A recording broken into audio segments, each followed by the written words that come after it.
Adolescent girls and young women in Africa continue to be disproportionately affected by the AIDS epidemic. About 4,200 adolescent girls and young women in sub-Saharan Africa acquire HIV every week. Estimated 23,300 adolescent girls and young women died from AIDS-related illnesses in 2020, making it the second leading cause of death of adolescent girls and young women after maternal mortality in sub-Saharan Africa.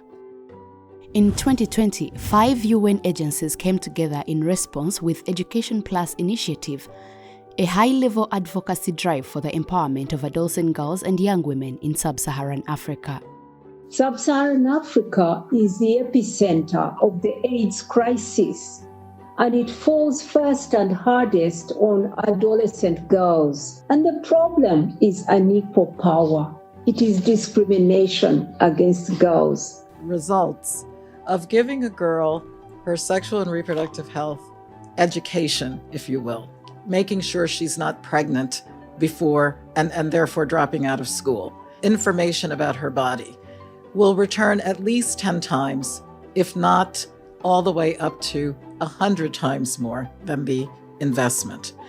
So far, 10 countries have committed to the initiative to ensure free and quality secondary education for all girls and boys by 2025 alongside key health rights and services.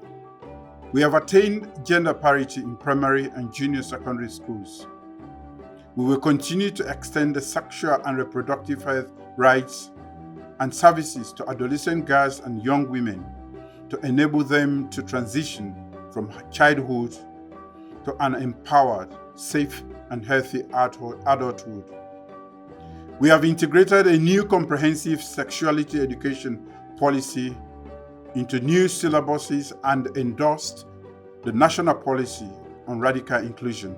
Durant les 3 prochaines années, nous allons nous atteler à intensifier la sensibilisation à l'éducation sexuelle par la formation et l'élaboration d'outils pédagogiques dédiés. Nous allons accompagner les jeunes filles enceintes et jeunes mères dans le cas de grossesse précoce.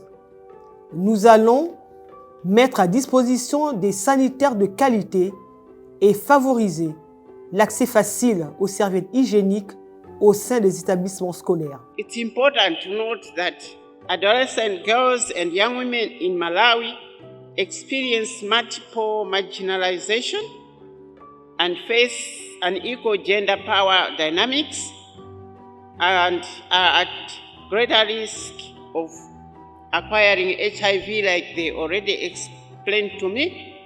For me, the bottom line is still education. Gender equality is not about making women stronger. Women are already strong. It is about changing the way society perceives that strength. Secondly, expanding educational opportunities for girls isn't charity. It is smart investment for a stronger economy and a better future. The Education Plus initiative rides on the commitment of our government to demonstrate that if we keep girls in school, the longer they stay, the more likely that their risk of HIV infection would be significantly reduced. It is now my pleasure to launch the Uganda Chapter for Education Plus initiative and to wish you Godspeed in its implementation. We are 8 years to our goal of ending AIDS as a public health threat, 8.5 years before what we all collectively agreed that by 2030 we would see the end of AIDS. By 2030 we would see the end of gender inequality. By 2030 we would see that universal primary and secondary education, that universal healthcare would all be achieved.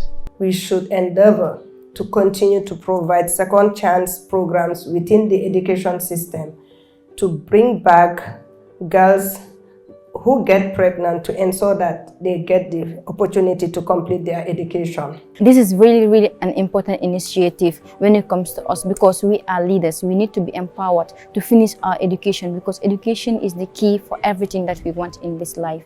And empowering girls is really important. There are so many people out there, so many young girls out there who can't discuss things about social and reproductive health with their parents, especially with their fathers. But thankfully for me, I am very grateful that I can actually have that type of conversation with my father without thinking about anything. I have no restrictions whatsoever. I can freely talk about it with my father. And I think it's really important that we have more of these in our societies and also encourage intergenerational conversations between the older people and us, the youths. We find it so difficult as young people to access sexual information in our families and in schools as well, in the Gambian settings.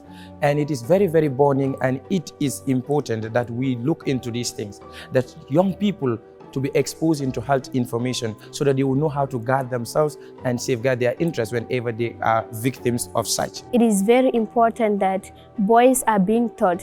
It should be put to them that when a girl is going through menstruation, it is a time, they need support.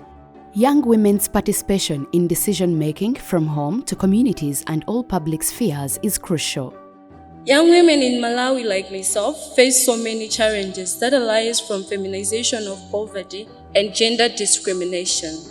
Cultural practices, beliefs, social norms, and gender stereotypes trigger such discrimination amongst us in our societies. That it has to start at the family level, so that we ensure secondary education for the girl child and all children in the whole country and Uganda at large. Starting from the primary level of the education up to the tertiary institution, let people know what is HIV, the mode of transmission, and how to prevent themselves from getting HIV infection. Supporting vulnerable adolescents, girls, and young women is a collective effort, and I am pleased to inform that in 10 days, the Education Plus initiative will also be launched by the Organization of African First Ladies for Development, OFLAD, at the margin of the AU Mid-Year Summit to be held in Zambia. Together with governments, communities, young people's movements, and community leaders, we can end HIV as a public health threat by 2030.